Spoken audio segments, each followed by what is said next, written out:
আসসালামু আলাইকুম। প্রিয় দর্শক, আপনাদের সবাইকে স্বাগত জানাচ্ছি আজকের গুরুত্বপূর্ণ আলোচনায়। আপনাদের সঙ্গে আমি আছি রুহুল ইসলাম আফাজ। বর্তমানে বর্তমানে আন্তর্জাতিক অঙ্গনে যে বিষয়টি সবচেয়ে গুরুত্বপূর্ণ এবং আলোচিত সেটি হলো ইরান আমেরিকা উত্তেজনা এবং এর মধ্যে পাকিস্তানের অস্বাভাবিক একটি কূটনৈতিক তৎপরতা। পাকিস্তানের সেনাপ্রধান ফিল্ড মার্শাল অসীম মুনির বর্তমানে ইরানে সফরে রয়েছেন, যেখানে তিনি ইরানের শীর্ষ পর্যায়ে নেতাদের সঙ্গে, বিশেষ করে সংসদের স্পিকার বাকের কালিবাফের সঙ্গে গুরুত্বপূর্ণ আলোচনা করছেন। এখন প্রশ্ন হলো, একজন সেনাপ্রধান কেন সরাসরি কূটনৈতিক ময়দানে সক্রিয় হচ্ছেন? পাকিস্তানের প্রেসিডেন্ট, প্রধানমন্ত্রী এবং পররাষ্ট্রমন্ত্রী থাকা সত্ত্বেও কেন এই দায়িত্ব সেনাপ্রধানকেই নিতে হচ্ছে? এই প্রশ্নটি এখন সবার মনের ভিতরে জাগিয়েছে এবং সবাই এই প্রশ্নটি কিন্তু করছেন। অন্যদিকে একই সময়ে পাকিস্তানের প্রধানমন্ত্রী শেহবাজ শরীফ এবং পররাষ্ট্রমন্ত্রী ইশাক দার সৌদি আরব, কাতার এবং তুরস্ক সফর করছেন। ধারণা করা হচ্ছে ইরান এবং ইরান এবং আমেরিকার মধ্যে যে সম্ভাব্য শান্তি আলোচনা যাতে কোনোভাবে ব্যাহত না হয়, সেই লক্ষ্যেই এই কূটনৈতিক তৎপরতা কিন্তু চালানো হচ্ছে। প্রিয় দর্শক, আমরা জানি 1979 সালের পর প্রথমবারের মতো ইরান ও আমেরিকার মধ্যে সরাসরি উচ্চ পর্যায়ে আলোচনা বসা হচ্ছে। এর আগে সব সময় মধ্যস্থকারীর মাধ্যমে কিন্তু আলোচনা চালানো হয়েছে, কিন্তু এবারের পরিস্থিতি অন্য যে কোনো সময়ের তুলনায় কিন্তু ভিন্ন। এমনকি আলোচনা এত দূর এগিয়েছে যে একটি সম্ভাব্য চুক্তির দিকেও অগ্রসর হচ্ছিল দুই পক্ষ। তবে দুই পক্ষ মোটামুটি ভাবে তারা অগ্রসর হয়েছিল এই আলোচনা এগিয়ে নেওয়ার জন্য। তবে অভিযোগ উঠছে যে ইসরায়েলের প্রধানমন্ত্রী বেনিয়ামিন নেতানিয়াহুর হস্তক্ষেপের কারণেই আলোচনা বাধাগ্রস্ত হয়েছে। এখন আসি মূল বিষয়, অসীম মুনির ইরানের সফরের প্রকৃত উদ্দেশ্য কি? বিভিন্ন সূত্রে বলা হয়েছে যে তিনি শুধুমাত্র রাজনৈতিক নেতাদের সঙ্গেই নয়, বরং ইরানের যে বিপ্লবী গার্ড আইআরজিসির কর্মকর্তাদের সঙ্গে বৈঠক করতে পারেন, এমন কথাও কিন্তু শোনা যাচ্ছে। সোশ্যাল মিডিয়ায় এমন কথা আসছে যা আমরা এগুলো শুনতে পাচ্ছি। কারণ ইরানের ক্ষেত্রে কেবল কূটনৈতিক নেতৃত্ব নয়, সামরিক নেতৃত্ব, বিশেষ করে আইআরজিসি অত্যন্ত প্রভাবশালী এবং শক্তিশালী। এটা যে কোনো সময় এগুলো ইরানের ক্ষেত্রে আমরা দেখতে পাচ্ছি ইরানের নিরাপত্তা কৌশলগত সিদ্ধান্ত এবং আঞ্চলিক কার্যক্রমের বাইরেও আইআরজিসির ভূমিকা কিন্তু অত্যন্ত গুরুত্বপূর্ণ। তাই ইরান আমেরিকার আলোচনা যতটা কূটনৈতিক, ঠিক ততটি সামরিক বাস্তবতার সঙ্গে জড়িত রয়েছে। এই প্রেক্ষাপটে অনেক বিশ্লেষক মনে করছেন পাকিস্তান হয়তো এমন কোন সংবেদনশীল বার্তা বা প্রস্তাব নিয়ে এসেছে যা সরাসরি সামরিক পর্যায়ে আলোচনা করাই সবচেয়ে বেশি কার্যকর, এরকম অনেকে মনে করছেন। এছাড়া মার্কিন প্রতিরক্ষা মন্ত্রী পিট হেগসন সতর্ক করে বলেছেন যে ইরান যদি কোনো চুক্তিতে না আসে তাহলে সরাসরি সামরিক পদক্ষেপ নিতে প্রস্তুত। যুক্তরাষ্ট্র এই বিষয়টিকে কিন্তু তারা অনেকবার ডোনাল্ড ট্রাম্প বলেছেন এবং এবারও বলছেন একই রকম কথা। অন্যদিকে কিন্তু ইরানও কিন্তু বসে থাকে নাই। ইরানের পক্ষ থেকেও কঠোর বার্তা এসেছে যে সাবেক আইআরজিসি কমান্ডার মহসিন রেজাই বলেছেন যে ইরানের ড্রোন ও ক্ষেপণাস্ত্র ব্যবস্থা মার্কিন যুদ্ধ জাহাজকে লক্ষ্য করে প্রস্তুত রয়েছে। এই উত্তেজনাকর পরিস্থিতির মধ্যে চীন আশাবাদ ব্যক্ত করেছে যে ইরান এবং আমেরিকার মধ্যে দ্রুত শান্তিপূর্ণ সমাধান আসবে এবং বৈশ্বিক সংকট প্রশমিত হবে, এরকম আশা করছে চীন। সবকিছু মিলিয়ে বলা যায়, প্রিয় দর্শক, এই সবগুলো মিলিয়ে বলা যায় যে এই যে পরিস্থিতি অত্যন্ত জটিল, বর্তমান পরিস্থিতি অত্যন্ত জটিল এবং সংবেদনশীল। কূটনৈতিক, সামরিক শক্তি এবং আঞ্চলিক যে রাজনীতি সব মিলিয়ে এক গুরুত্বপূর্ণ মোড়ে দাঁড়িয়েছে এই এই গোটা বিশ্ব। প্রিয় দর্শক, আজকের ভিডিওতে আমরা এই বিষয়গুলোই বিস্তারিত ভাবে বিশ্লেষণ করব যে পাকিস্তান এই কূটনৈতিক তৎপরতার পেছনের কারণটা কি, ইরান এবং আমেরিকার যে সম্পর্ক কোথায় গিয়ে দাঁড়িয়েছে এবং ভবিষ্যতে কি হতে পারে তা নিয়ে থাকছে পূর্ণাঙ্গ আলোচনা। প্রিয় দর্শক, তাই এই ভিডিওটি শেষ পর্যন্ত দেখবেন এবং সাথে থাকবেন। প্রিয় দর্শক, এই পুরো বিষয়টিকেই যদি আমরা গভীরভাবে বিশ্লেষণ করি তাহলে একটি বিষয় খুবই পরিষ্কার হয়ে যায় যে কূটনৈতিক পাশাপাশি এখানে একটি শক্তিশালী সামরিক দৃষ্টিভঙ্গি কিন্তু কাজ করছে। কারণ অনেক গুরুত্বপূর্ণ যে বিষয়গুলো রয়েছে,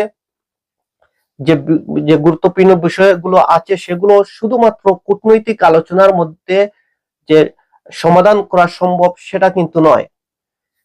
সেখানে রয়েছে সামরিক চুক্তি, নিরাপত্তা বিশ্লেষণ এবং কৌশলগত অবস্থান অত্যন্ত গুরুত্বপূর্ণ হয়ে উঠেছে। সম্ভবত এই কারণেই পাকিস্তানের প্রধানমন্ত্রী ওসিম মুনির ইরানের সামরিক কর্মকর্তাদের সঙ্গে সরাসরি আলোচনা করতে আগ্রহী। তবে এই বিষয়টি নিয়ে অনেকেই প্রশ্ন তুলছেন, এই বিষয়টিকে অনেকে অনেকভাবে কিন্তু এটা নিয়ে প্রশ্ন তুলছেন এবং অনেক ভাবে বিশ্লেষণ করছেন যে পাকিস্তানের প্রধানমন্ত্রী কি ইরানের কোনো সংবেদনশীল তথ্য আমেরিকার কাছে পৌঁছে দিতে পারেন, এরকম অনেক আশঙ্কা অনেকে করছেন এবং এটাও নিয়ে মানুষের মনের ভিতর কিন্তু অনেক প্রশ্ন তৈরি হয়েছে। এই সন্দেহের পেছনে একটি বড় কারণ হলো ওসিম মুনিরের সঙ্গে যে পাকিস্তানের প্রেসিডেন্ট ডোনাল্ড ট্রাম্পের ব্যক্তিগত সম্পর্ক রয়েছে, যে ওনার সাথে পাকিস্তানের প্রেসিডেন্টের যে ব্যক্তিগত একটা ভালো সম্পর্ক রয়েছে, এই জন্যই তো মূলত এটা নিয়ে মানুষের মনের ভিতর একটা সন্দেহ রয়েছে। তবে আমি ব্যক্তিগতভাবে মনে করি যে ইরান এবং পাকিস্তান যেহেতু প্রতিবেশী দেশ এবং তাদের মধ্যে প্রায় 900 কিলোমিটারের দীর্ঘ সীমান্ত রয়েছে এবং সেই বাস্তবতা থেকেই পাকিস্তান এই সংকট সমাধানে শান্তিপূর্ণ কিন্তু সমাধান চায়। পাকিস্তান চায় তারা যেন আন্তর্জাতিক অঙ্গনে একটি ভারসাম্যপূর্ণ নির্ভরযোগ্য মধ্যস্থতাকারী দেশ হিসাবে নিজেদেরকে প্রতিষ্ঠা করতে পারে। এটাও পাকিস্তানে মনে করে, পাকিস্তান এটাই হয়তো চায়। এর লক্ষ্য থেকেই দেখা যাচ্ছে যে পাকিস্তান বিভিন্ন স্তরে একযুগে কূটনৈতিক তৎপরতা চালাচ্ছে। যে স্তর থেকে ইরানকে বোঝানো বা কনভিন্স করা সম্ভব সেই প্রতিটি স্তরেই তারা যোগাযোগের চেষ্টা চালিয়ে যাচ্ছে। অন্যদিকে সেনাপ্রধান ওসিম মুনির ইরানে অবস্থান করে সামরিক পর্যায়ে যে আলোচনা করছেন, অন্যদিকে প্রধানমন্ত্রী শেহবাজ শরীফ এবং পররাষ্ট্রমন্ত্রী ইসহাক দার বিভিন্ন গুরুত্বপূর্ণ দেশে সফর করছেন। অর্থাৎ সব দিক থেকেই একটি সমন্বিত কূটনৈতিক প্রচেষ্টা চালানো হচ্ছে। আমার কাছে যেটি মনে হচ্ছে যে যুক্তরাষ্ট্রের পক্ষ থেকে যদি গুরুত্বপূর্ণ বার্তা পাকিস্তানের মাধ্যমে ইরানের কাছে পৌঁছে দেওয়া হচ্ছে, এরকম একটি গুরুত্বপূর্ণ বার্তা যা সরাসরি ইরানের কাছে পৌঁছে দিয়ে কিন্তু এই আলোচনা সমাধান করতে চাচ্ছে আমেরিকা, এরকম গুরুত্বপূর্ণ যা আমরা জানি না এরকম হয়তো কোনো কিছু, সেজন্য তিনি ইরানে গিয়ে কিন্তু এই প্রস্তাবগুলো সরাসরি ইরানের কাছে পৌঁছে দেওয়া হচ্ছে। কিন্তু কারণ ট্রাম্প নিজেই সম্প্রতি ইঙ্গিত দিচ্ছেন যে খুব শীঘ্রই বিশ্ব একটি বিশেষ বার্তা পেতে যাচ্ছে যা সবাইকে অবাক করবে। তিনি আরো বলেছেন যে এমন কিছু পদক্ষেপ নেওয়া হয়েছে যার ফলে আন্তর্জাতিক পর্যায়ে বড় ধরনের ইতিবাচক একটি প্রতিক্রিয়া দেখা যাবে। তবে দর্শক, এখানে আরেকটি দিক রয়েছে যে কিছু বিশ্লেষক মনে করছেন যে এই শান্তি আলোচনার আড়ালে যুক্তরাষ্ট্র নতুন করে কোনো যুদ্ধের প্রস্তুতি নিতে পারে, এরকম অনেকে আশঙ্কা করেছেন। এমনও খবরে এসেছে যে অতিরিক্ত সামরিক শক্তি মোতায়েন করা হচ্ছে এবং পরিস্থিতি যে কোনো সময় নতুন করে উত্তেজনার দিকে যেতে পারে, এরকম অনেকে মনে করছে। যদি সেটাই সত্য হয় তাহলে পরিস্থিতি আরো জটিল হয়ে উঠবে। এখন প্রশ্ন হচ্ছে ইরান আমেরিকার মধ্যে যে মূল সমস্যাগুলো কোথায় আটকে আছে। প্রথমত, তিনটি গুরুত্বপূর্ণ বিষয় এই অচল অবস্থা তৈরি তৈরি হয়েছে তিনটি কারণে, তিনটি গুরুত্বপূর্ণ বিষয়ের কারণে যে এই অচল অবস্থা তৈরি হয়েছে। এর প্রথমত ইরানের যে পরমাণু কর্মসূচি সম্পূর্ণ বন্ধ করা হবে কিনা, এটা একটা বড় প্রশ্ন। দ্বিতীয়ত ইরানের কাছে থাকা যে সমৃদ্ধ ইউরেনিয়ামের ভবিষ্যৎ কি হতে পারে, এটা কিন্তু আরেকটা বড় প্রশ্ন। এটাও নিয়ে বড় ধরনের ডিল হতে পারে, বা সেটা কি হতে পারে আমরা সময়ে জানতে পারবো। তবে সেটি কি বিদেশে পাঠানো হবে নাকি পূর্ণ প্রক্রিয়াজাত করে সীমিত পর্যায়ে রাখা হবে। তৃতীয়ত যে ইউরেনিয়াম যে সমৃদ্ধকরণের যে অধিকার কত বছরের জন্য সীমিত থাকবে, এটা 5 বছরের জন্য সীমিত থাকবে নাকি 10 বছরের জন্য সীমিত থাকবে নাকি 20 বছরের জন্য, এই বিষয়গুলো মূলত টানাপোড়েন চলছে। আমেরিকা এবং ইরানের সাথে মূলত এই বিষয় নিয়েই দ্বন্দ্ব হচ্ছে, এই বিষয় নিয়েই আলোচনা হচ্ছে, টানাপোড়েন হচ্ছে। তো পাকিস্তান এখানে হয়তো একটি মধ্যপন্থাও প্রস্তাব করতে পারে, মাঝামাঝি কোনো একটা প্রস্তাব পাকিস্তান করতে পারে বলে আমি মনে করছি।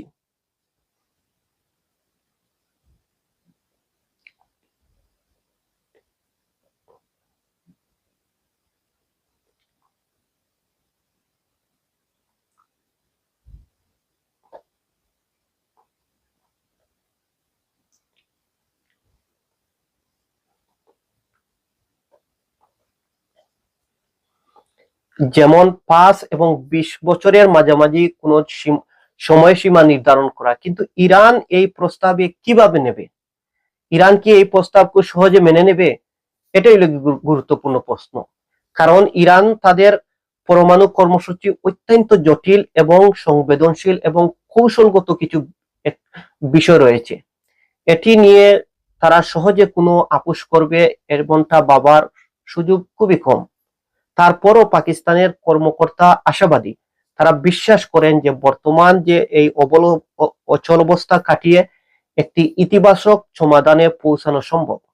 অন্যদিকে যুক্তরাষ্ট্রের প্রতিরক্ষা মন্ত্রী পিট হেগসন স্পষ্ট হুঁশিয়ারি দিয়েছেন যে ইরান যদি চুক্তিতে না আসে তাহলে যুক্তরাষ্ট্র সামরিকভাবে প্রস্তুত। জবাবে ইরানও তার জবাব স্পষ্ট করে জানিয়ে দিয়েছে যে ইরানের সামরিক উপদেষ্টা মহসিন রেজাই তিনি বলেছেন যে ইরানের ক্ষেপণাস্ত্র ও ড্রোন মার্কিন যুদ্ধ জাহাজ লক্ষ্য করে প্রস্তুত রয়েছে। এটা ইরান পরিষ্কার জানিয়ে দিয়েছে যে তারা আপোষ করবে না, তাদেরকে ভয় হুমকি দিয়ে কোনো লাভ হবে না। এমনকি ইরান ইঙ্গিত দিয়েছে যদি যুদ্ধ শুরু হয় তাহলে তারা এমন এক অস্ত্র ব্যবহার করবে যা বিশ্ব আগে কখনো দেখে নাই। তাহলে কল্পনা করা যায় ইরানের কাছে কি রকম ভয়ঙ্কর অস্ত্র ইরানের কাছে রয়েছে যা বিশ্ব আগে দেখে নাই। একদিকে শান্তি আলোচনার চেষ্টা, অন্যদিকে যুদ্ধের হুমকি, এই দুইয়ের মাঝেই দাঁড়িয়ে আছে বর্তমান বিশ্ব। সব শেষে বলবো এই সংকট শুধু সহজেই সমাধান করা হবে এমনটা ভাবার কোনো সুযোগ নেই। আগামী দিনেও পরিস্থিতি কোন দিকে যাবে সেটি এখন দেখার বিষয়। প্রিয় দর্শক, আজকের আলোচনা এখানেই শেষ করছি। আপনাদের কাছে একটি প্রশ্ন রেখে যেতে চাই, আপনারা কি মনে করেন যে পাকিস্তান এই জড় কূটনৈতিক তৎপরতার মাধ্যমে ইরান এবং আমেরিকার মধ্যে এই চুক্তি কি আসলে সম্ভব? আপনারা আপনাদের মতামত অবশ্যই কমেন্টের মাধ্যমে জানাবেন। আর এই ভিডিওটি যদি ভালো লাগে তাহলে লাইক, কমেন্ট, শেয়ার করবেন এবং চ্যানেলটি সাবস্ক্রাইব করবেন। এ পর্যন্ত ভালো থাকুন। আল্লাহ হাফেজ।